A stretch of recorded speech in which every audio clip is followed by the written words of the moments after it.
Hello guys, ഇന്ന് നമ്മളൊരു special ആയിട്ടുള്ളൊരു വീഡിയോ ആണ് എടുക്കുന്നത്. നമ്മുടെ പഴയ തറവാടിൻ്റെ ആ ഒരു സ്ഥലത്തേക്ക് നമ്മൾ പോവുകയാണ്. ഇതെൻ്റെ കസിനാണ്. അപ്പോൾ നമുക്ക് അങ്ങോട്ടേക്ക് പോയിട്ട് ബാക്കിയുള്ള വീഡിയോ എടുക്കാം. പഴയ തറവാടിൻ്റെ അവിടെ റിസോർട്ടൊക്കെ ആക്കിയിരിക്കുകയാണ്. അപ്പോൾ നമ്മൾ അവിടുത്തെ കുറച്ച് പിക്ചേഴ്സ് കാണിക്കാം. അപ്പോൾ ഈ റിസോർട്ടിലേക്ക് നമ്മൾ എൻ്റർ ചെയ്യുന്ന ഈ ഒരു ഗേറ്റിൽ കൂടിയാണ്. അപ്പോൾ അതിൻ്റെ മുകളിൽ നിങ്ങൾക്ക് കാണാൻ പറ്റും ക്യാറ്റ്സ് ഗ്ലോ ഒക്കെ പിടിപ്പിച്ചേക്കുന്നത്. പിന്നെ സൈഡിലായിട്ട് നമുക്ക് സ്റ്റേ ചെയ്യാനായിട്ട് ഇതുപോലെ ചെറിയൊരു ഹോം സ്റ്റേ റെഡിയാക്കിയിട്ടുണ്ട് ഇവിടെ. പിന്നെ ഫ്രണ്ടിൽ തന്നെ നിങ്ങൾക്ക് കാണാൻ പറ്റുന്നുണ്ടോ, വലിയൊരു പുഴയാണ് കേട്ടോ. അപ്പോൾ അതിൻ്റെ സൈഡിൽ ഇതുപോലെ ചെടികളൊക്കെ നട്ടുപിടിപ്പിച്ചിട്ടുണ്ട്. ഇവിടെ സൈഡിലായിട്ട് ചെറിയൊരു വഞ്ചി കെട്ടിയിട്ടിട്ടുണ്ട്. അപ്പോൾ അവിടെ നമുക്ക് ചെറിയ സ്റ്റെപ്പുകളുണ്ട്. അപ്പോൾ അതിൽ കൂടി നമുക്ക് അവിടെ വേണമെങ്കിൽ വന്നിരിക്കാം വൈകുന്നേരങ്ങളൊക്കെ. അതുപോലെ തന്നെ നമ്മുടെ നേരത്തെ പറഞ്ഞാൽ ഒത്തിരി ചെടികൾ ഇവിടെ നട്ടുപിടിപ്പിച്ചിട്ടുണ്ട് കേട്ടോ. നമ്മുടെ ചെത്തിച്ചെടിയുടെ വെറൈറ്റി ഉണ്ട്, ക്രീം, റെഡ്, അങ്ങനെ ഒത്തിരി ചെടികൾ നട്ടുപിടിപ്പിച്ചിട്ടുണ്ട്. ബൊഗെയിൻ വിലാസൊക്കെ ഉണ്ട്. നമുക്ക് ഓരോന്നിങ്ങനെ നോക്കാം. അപ്പോൾ ഇവിടെ ഇഷ്ടംപോലെ പുളി വീണ് കിടക്കുന്നുണ്ട് കേട്ടോ. നല്ല മധുരമുള്ള ചക്കര പുളി എന്ന് പറയുന്നത് നല്ല പുളിയാണ്. അപ്പോൾ ഈ ഒരു ഹോം സ്റ്റേ ചെയ്യുന്നതിൻ്റെ സൈഡിലും ഇഷ്ടംപോലെ ചെടികളുണ്ട്. ഇവിടെ ഇതിൻ്റെ ഫ്രണ്ടിൽ നന്നായിട്ട് ക്ലീൻ ചെയ്തിട്ടുണ്ട് കേട്ടോ. നമുക്ക് കാണുമ്പോൾ തന്നെ ആ മുറ്റത്ത് നിങ്ങൾക്ക് നോക്കിയാൽ തന്നെ അറിയാം, നല്ല ഭംഗിയായിട്ട് വൃത്തിക്ക് ഒരു ഇല പോലും കാണാതെ നല്ല ഭംഗിക്ക് ക്ലീൻ ആക്കിയിട്ടിട്ടുണ്ട്.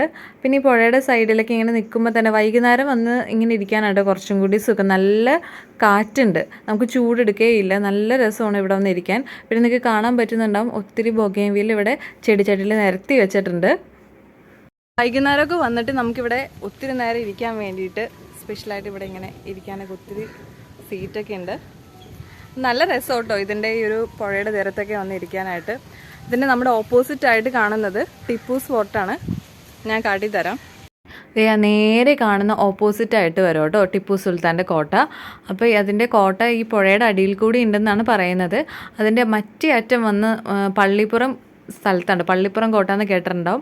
അപ്പോൾ ഇപ്പോൾ സൂര്യൻ അസ്തമിച്ചുകൊണ്ട് നമുക്ക് ക്ലിയർ ആയിട്ട് അത് എടുക്കാൻ പറ്റിയിട്ടില്ല. നമുക്ക് ഒരു ദിവസം അവിടെ പോയിട്ട് ഒരു വീഡിയോ ചെയ്യാവുന്നതാണ് എന്തായാലും. അപ്പോൾ നമ്മുടെ ചീനവലയുടെ അങ്ങോട്ടേക്ക് പോകാൻ വേണ്ടി നമ്മൾ കരയിൽ നിന്ന് ഇതുപോലെ കെട്ടി കൊടുത്തിട്ടുണ്ട്. അടിയിൽ നിങ്ങൾക്ക് കാണാൻ പറ്റുന്ന മീൻകൂടൊക്കെ ഉണ്ട് കേട്ടോ. അപ്പോൾ നമുക്ക് ഇതിൻ്റെ മുകളിലേക്ക് കയറാം. അപ്പോൾ ചീനവലയുടെ അങ്ങോട്ടേക്ക് നടക്കാൻ വേണ്ടിയിട്ട് ഇതുപോലെ സ്റ്റെപ്പ് കെട്ടി കൊടുത്തിട്ടുണ്ട്. എന്നിട്ട് അങ്ങനെ നേരെ നടന്ന് ഇപ്പോൾ ഇപ്പോൾ നമ്മൾ വല ഇട്ടിട്ടില്ല. വലയിടുന്ന ചേട്ടന്മാരൊക്കെ വരുമ്പോൾ അവർ ആ ഒരു ടൈമിൽ ആരും ഉണ്ടായിരുന്നില്ല. അല്ലെങ്കിൽ നമുക്ക് ആ വലയിടുന്ന സമയത്ത് അതും കൂടി ഷൂട്ട് ചെയ്യാമായിരുന്നു. അപ്പോൾ സൂര്യൻ നന്നായിട്ട് അസ്തമിച്ച് വരുന്നുണ്ട്. നല്ല ഭംഗിയുണ്ട് കാണാൻ. ഇവിടെ നല്ലൊരു വ്യൂ ആണ് കേട്ടോ വൈകുന്നേരമൊക്കെ വന്നിരുന്നാൽ തന്നെ. അപ്പോൾ നമ്മൾ ചീനവലയൊക്കെ കണ്ട് തിരിച്ച് പോന്നപ്പോൾ ഇതുപോലെ നിറയെ ബൊഗെയിൻവില്ല ഇട്ടിരിക്കുന്ന കടലാസ് ചെടി ഇവിടെ സൈഡിൽ സെറ്റ് ചെയ്തിട്ടുണ്ടായി. അപ്പോൾ പൂവ് എവിടെ കണ്ടാലും നമ്മൾ അവിടെ സ്റ്റക്കായി പോകുമല്ലോ. അപ്പോൾ ജസ്റ്റ് അതൊക്കെ ഒന്ന് എടുത്തതാണ്.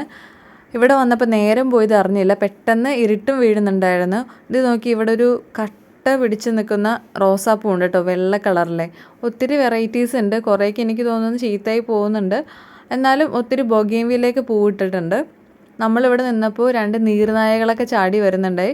അപ്പോൾ നമ്മൾ ഷൂട്ട് ചെയ്യാത്ത സമയത്തായിരുന്നു കൂടുതൽ അത് വന്നത്. അതുകൊണ്ട് നമുക്ക് ഷൂട്ട് ചെയ്യാൻ പറ്റിയില്ല.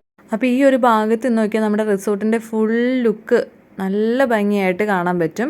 നല്ലൊരു അടിപൊളി വ്യൂ ആണ് കേട്ടോ. ഈ പുഴയുടെ ഇപ്പുറത്തെ സൈഡിൽ നിന്ന് നമ്മുടെ റിസോർട്ട് കാണുമ്പോൾ തന്നെ ഈ ചീനവലകളും ചെടികളും ആ ഹോം സ്റ്റേ എല്ലാം കൂടി കണ്ണിന് നല്ല ഭംഗി ഉണ്ടാക്കുന്നൊരു വ്യൂ ആണ്. കൂടാതെ ഒപ്പത്തിനൊപ്പം സൂര്യൻ അസ്തമിച്ചുകൊണ്ടിരിക്കുന്ന ആ ഒരു പ്രകൃതി ഭംഗിയും കൂടി ഉണ്ട്. അപ്പോൾ ഒഴിവുള്ള സമയത്തൊക്കെ നമ്മളിവിടെ എല്ലാവരും കൂടി കസിൻസ് എല്ലാവരും കൂടി ഒരുമിച്ച് കൂടാറുണ്ട്. നേരം പോകുന്ന അറിയേയില്ല. പിന്നെ ഒത്തിരി പഴയ തറവാട്ടിലെ ഓർമ്മകൾ എല്ലാവരും ഷെയർ ചെയ്യാറുണ്ട്. അതുപോലെ തന്നെ ഒത്തിരി നല്ല പുഴമീനുകൾ കിട്ടുന്ന ഒരു ഏരിയയും കൂടിയാണ് നമ്മുടെ പ്ലേസ്. നമ്മുടെ നാടിൻ്റെ പേര് തുരുത്തിപ്പുറം എന്നാണ് കേട്ടോ. തുരുത്തിപ്പുറം എന്ന് പറഞ്ഞാൽ മിക്കവർക്കും അറിയില്ലായിരിക്കും. പക്ഷേ RDX മൂവി ഫസ്റ്റ് സീനൊക്കെ ആ പള്ളിയുടെയൊക്കെ അവിടുത്തെ സീനൊക്കെ ഷൂട്ട് ചെയ്തത് നമ്മുടെ ഒരു നാട്ടിലാണ്. ഗൈസ്, ഇതൊക്കെ കേട്ടോ നമ്മുടെ റിസോർട്ടിന്റെ വിശേഷങ്ങളൊക്കെ. അപ്പോൾ പുതിയ വീഡിയോസൊക്കെ ആയിട്ട് ഇനിയും വരാം. അതുവരെ ബൈ.